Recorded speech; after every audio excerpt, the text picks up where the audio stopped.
dado la proliferación, yo diría que hasta cierto infinito, de versiones y de tratamientos del tema, pero sí nos interesa uno de los desprendimientos de este caso muy fuerte, porque fue uno de los ejes de investigación, por lo menos hasta hace algunos días, más destacados. Estamos hablando de la posibilidad que se trate de un delito de trata involucrado en esto. ¿Y por qué nos importa esto? Porque la política pública en relación a la trata que existía hasta hace no mucho tiempo ha sido desmantelada, como tantas otras cosas, por la acción del actual gobierno. Entonces el Programa Nacional de Rescate y Acompañamiento a Personas Damnificadas por el Delito de Trata, que dependía del Ministerio de Justicia, ha virtualmente desaparecido, por lo menos está en una situación donde la mayor parte de su personal ha sido despedido. En línea está la licenciada Daniela Gasparini, psicóloga de la Universidad de Buenos Aires, especialista en trata de personas. Además ha sido durante mucho tiempo personal del área de capacitación precisamente de este programa nacional. Daniela, ¿cómo estás? ¿Cómo te va? Muy buenas tardes. Alicia Rivas, Miguel Riquelme, te saludamos. ¿Cómo te va? Hola, buenas tardes. Buenas tardes. Daniela, por empezar por algún lado, ¿por qué te parece que era importante que este Programa Nacional de Rescate tuviera continuidad y siguiera desarrollando su tarea y específicamente formando gente en el área de prevención y capacitación?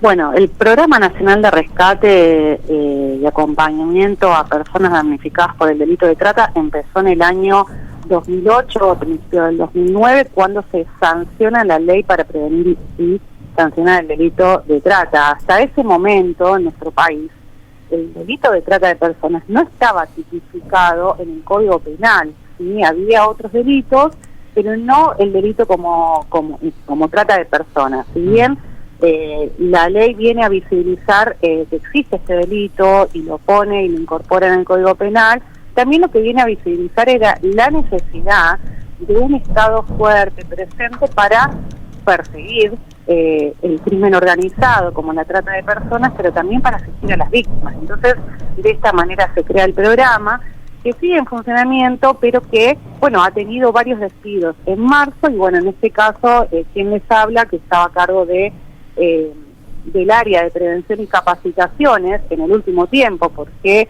empecé siendo psicóloga de hace 13 años, que de los 15 años que tiene el programa de vigencia, yo tuve 13 años, ¿no? Y siempre con mucho profesionalismo y mucha dedicación, mucho esfuerzo. Es un programa que siempre trabajó los 365 días del año, las 24 horas, que no solamente rescata víctimas, sino que también creó en el año 2012 la Línea Nacional de Denuncias sobre ese delito, anónima, gratuita, también 24 horas, que es la línea 145. Siempre trabajamos realmente el triple de lo que puede trabajar la capacidad humana, ¿no? Porque siempre faltó gente. O sea, vos pensás que este es un delito que es nacional, que es federal, y que íbamos a los procedimientos de todo el país, ¿no? El delito federal implica eso, que intervengan las fuerzas federales de seguridad, las asistencias nacionales de víctimas, ¿no? Y que obviamente haya cooperación con las provincias.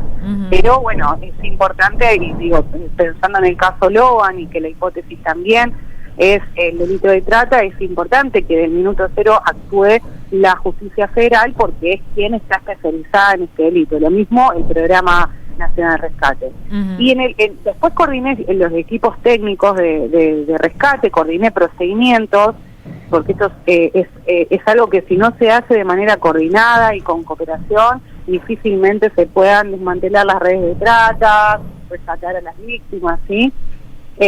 Y posteriormente, con toda la experiencia acumulada, no solamente armé el área, sino que también empecé a brindar capacitaciones a todos los organismos y espacios del país, muchas veces porque nos lo pedían y muchas veces porque yo lo gestionaba, justamente para prevenir ese delito, sobre todo en las juventudes, en los niños, no en las escuelas, pero también formando a las fuerzas policiales, formando a los diferentes organismos de la justicia, que podían encontrarse con una víctima y saber cómo era que funcionaba el delito, cuáles eran las características de las víctimas, ¿no? Bueno, lamentablemente yo fui desvinculada de mis funciones, pero por un hecho de discriminación política, que obviamente ya se encuentra con medidas en la justicia, con acciones en la justicia, pero bueno, o sea, indefectiblemente esto es importante remarcar la necesidad y la importancia de que se fortalezcan las políticas públicas para combatir el delito, si no es real que se puedan combatir los crímenes organizados, como es el caso de la trata de personas, ¿no? Daniela, y en este caso el desmantelamiento de toda el área, digamos, ¿qué se argumentó para hacerlo? ¿Hay alguna explicación que se les haya dado, más allá de los despidos, como vos decís en tu caso, discriminatorios y demás, pero el desmantelamiento, ¿con qué tiene que ver? No, por eso, dentro de las acciones de desmantelamiento está el despido concreto de quien está a cargo de un área que es tan importante como la de prevención. No hay en el despido ninguna indicación, ¿no? de que fuera porque no funciona, porque hay mal desempeño, al contrario, o sea, sobradas muestras hay del desempeño que he desarrollado en el área, en la tarea y todos estos años de trabajo y de sensibilización y concientización sobre la problemática de trata. En particular, conmigo es un despido por discriminación política que está en la justicia. Daniela, hablabas y un poco hoy... Perdón, por discriminación política significa que soy una persona que soy dirigente y referente política de un partido opositor al gobierno nacional y que por supuesto me expreso públicamente en contra, digamos, de las medidas que yo considero que no corresponden, ¿no? Entonces, bueno, eso es lo que significa el despido por discriminación política y nosotros tenemos legislaciones que dicen que no se puede realizar ese tipo de despidos. Daniela, y mencionabas el caso Loan, lo mencionaba Miguel también hace un rato. ¿Qué ves ahí? Si es que la hipótesis es, una de las hipótesis es justamente la trata de personas, ¿cómo se actuó ahí? ¿Qué cuestiones crees que debieron activarse? ¿Se actuó teniendo en cuenta un protocolo, pensando en la trata de personas? ¿Qué ves vos ahí? Bueno, tal cual ya lo vengo expresando. Yo creo que no se han hecho las cosas de manera adecuada. Creo que cuando desaparece una persona, lo primero que hay que pensar es en la peor de las hipótesis, y la peor de las hipótesis es el crimen organizado. Sobradas muestras hay en nuestro país y en el mundo que hay desaparición de personas a los fines de la trata de personas, si bien no es la acción más habitual, el secuestro, la sustracción de un niño para los fines de la explotación, la acción más habitual en este delito, en esta problemática en nuestro país es el engaño, esta oferta engañosa, aprovecharse de la vulnerabilidad socioeconómica de la gente, ofreciéndoles un trabajo, prometiéndole cosas que cumplan con las expectativas y las necesidades que tienen esas personas, porque es más fácil, ¿no?, ganarse la voluntad hoy y poder lograr la finalidad de la explotación. Hay una acción en el delito de trata que se agrega en el año 2012, cuando se modifica la ley, es la acción del ofrecimiento, ¿no? Y este ofrecimiento tiene que ver con el señalamiento o la entrega o simplemente el señalamiento de un tercero, en el caso de los niños es más habitual y por eso mismo se agrega esta acción, a un tercero, una organización criminal para que lo exploten. No sabemos si efectivamente la desaparición de Loan tiene que ver con el secuestro, la sustracción y la finalidad del delito de trata, pero sí es una hipótesis que hay que manejar de primer tiempo, ¿no? Porque la desaparición de una persona puede tener que ver con la trata de personas y si vos manejás esa hipótesis desde el minuto cero, se activan todas las alertas tempranas para la búsqueda de esa persona. Esto no sucedió, fue a la justicia ordinaria por negligencia o abandono de persona, no se barajó esa hipótesis, pero la justicia federal y los órganos federales y los organismos federales que trabajamos con esas cuestiones como el crimen organizado y la asistencia de víctimas, sabemos que apenas desaparece una persona se tienen que activar todas las alarmas y eso hace que la alerta Sofía, la alerta amarilla de Interpol, todo lo que haga a que se encuentre rápidamente la persona se activa de manera inmediata, que no hay protocolo de esperar 24, 48 horas ante la desaparición de una persona, ¿no?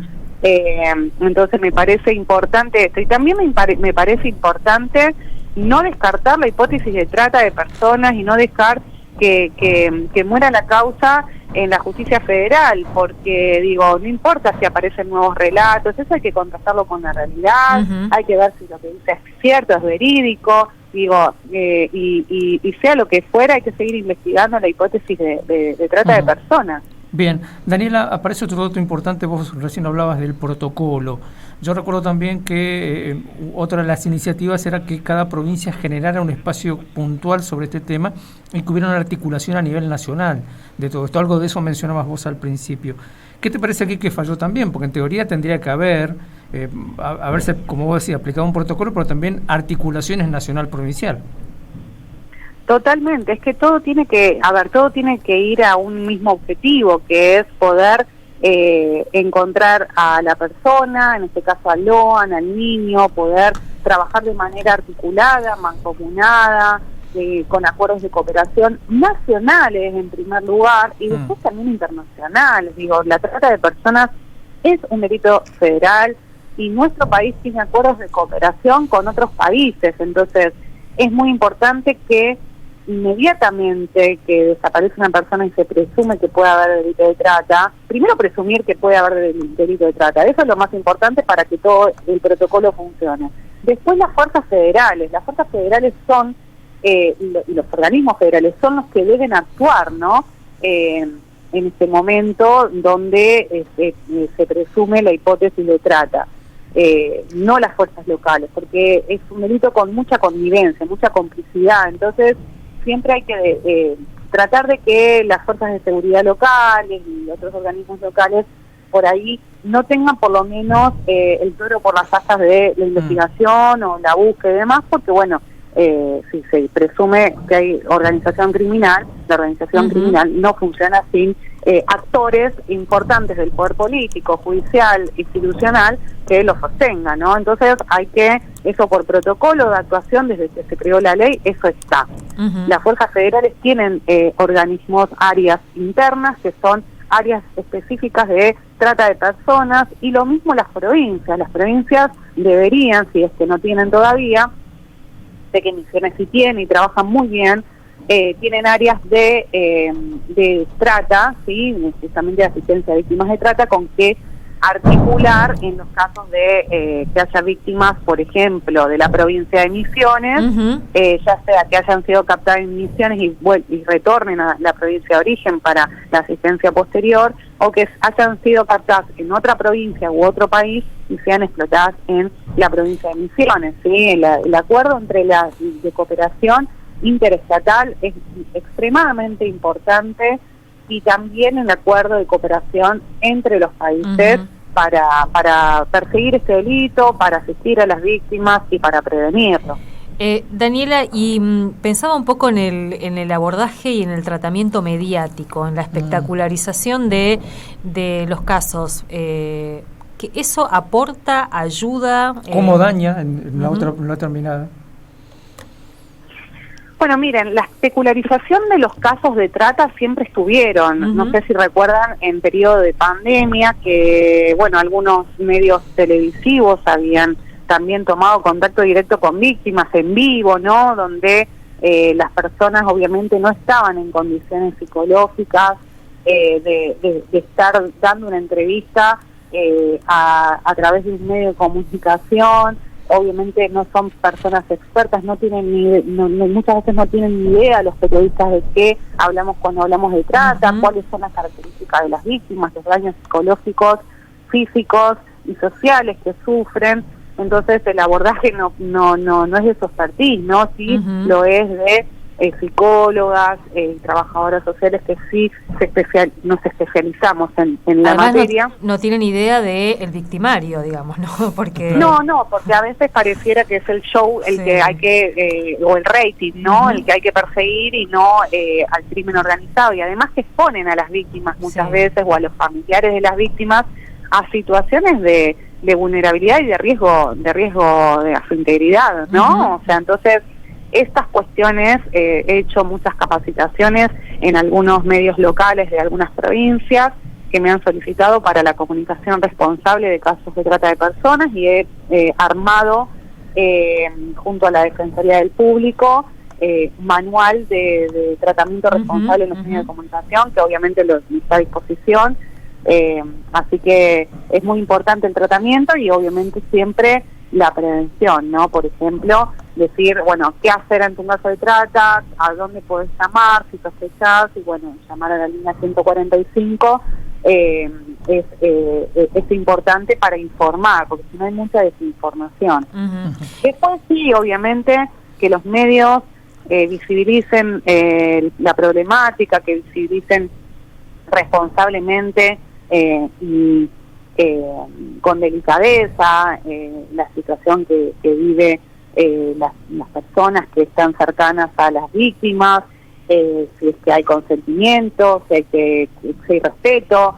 Me parece que siempre que haya respeto está bien. El problema es cuando se pasa el límite del respeto, se avasalla a las personas y cobra un nivel público tan importante que ya no importa cuál es el sufrimiento de esa familia, de esa mamá que está buscando con desesperación a su hijo, sino más bien lo que vende la noticia o las habladurías y la desinformación que hay, ¿no? Sí.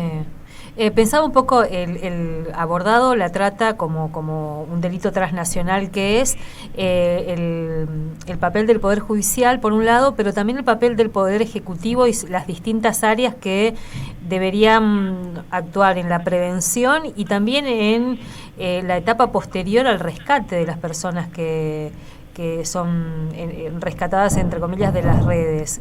¿Ahí cómo fue la experiencia? Sí, totalmente. El protocolo de actuación lo que hice es que hay varios momentos de la asistencia para la restitución de derechos de las víctimas, ¿no? Un primer momento es encontrar a las víctimas y poder asistirlas en lo que requieran. A veces las víctimas no evalúan que son víctimas de trata. Esa evaluación la tiene que tener las profesionales expertas y, por supuesto, la justicia, ¿no? La justicia no depende de que una víctima diga, sí, yo soy víctima de trata, para pensar que ahí hay una víctima de un delito federal como es la trata de personas, ¿sí? Eso es así, hay que entenderlo, porque la mayoría de las víctimas son víctimas que están insertas en zonas de explotación, tanto sexual como laboral, y que efectivamente naturalizan su explotación producto de su vulnerabilidad. Sí, entonces, por eso les decía, es muy fácil en un país, en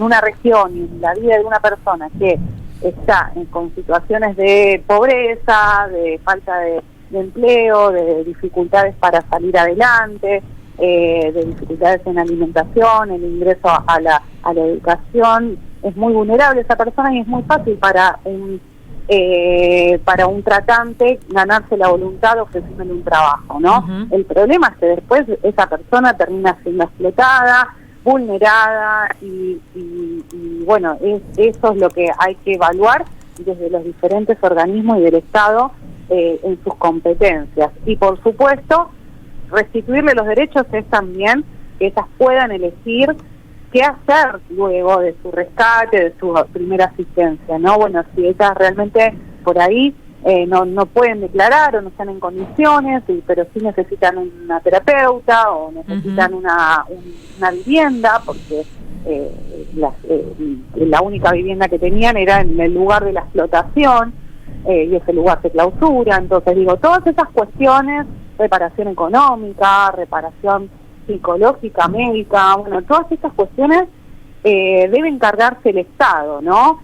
y el Estado se tiene que encargar desde el minuto cero que se toma contacto con la víctima. Y eso significa el minuto cero hasta que la víctima ya no requiera esa asistencia, ¿no? O sea, y eso significa un paso superior en esa asistencia, ¿no? Lograr que esa víctima se pueda reinsertar, tener un trabajo, tener donde vivir, porque el Estado le debe eso a las víctimas, ¿no? Porque son víctimas dentro de su Estado. Entonces, es importante la reparación de las víctimas en todos los planos. Tal cual. Daniela, bueno, te agradecemos muchísimo la atención que nos has brindado esta tarde, ¿no? Bueno, gracias a ustedes y a disposición para lo que necesiten, para hablar y seguir concientizando sobre esta problemática que nos afecta a todas las personas en todas las ciudades del país. Tal cual. Muchas gracias. Charlaba con nosotros la licenciada Daniela Gasparini, que fuera hasta hace poco tiempo responsable a cargo del área de prevención